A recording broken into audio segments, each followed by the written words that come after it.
So in this video I'm going to show how you can share the screen of your Nothing mobile phone to the LED TV using the Miracast or Screencast option wirelessly using the Nothing Phone 2A and 2A Plus. So guys, we have to grab our TV remote and go to the source option on the top right corner.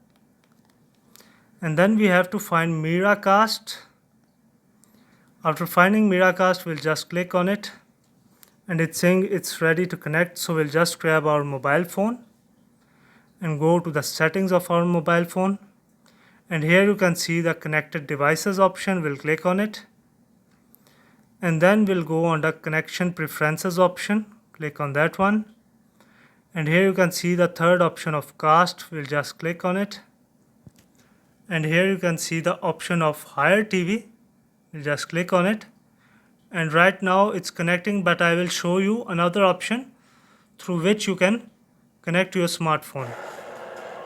So here, if I go to the notification bar, here you can see there is a screencast option.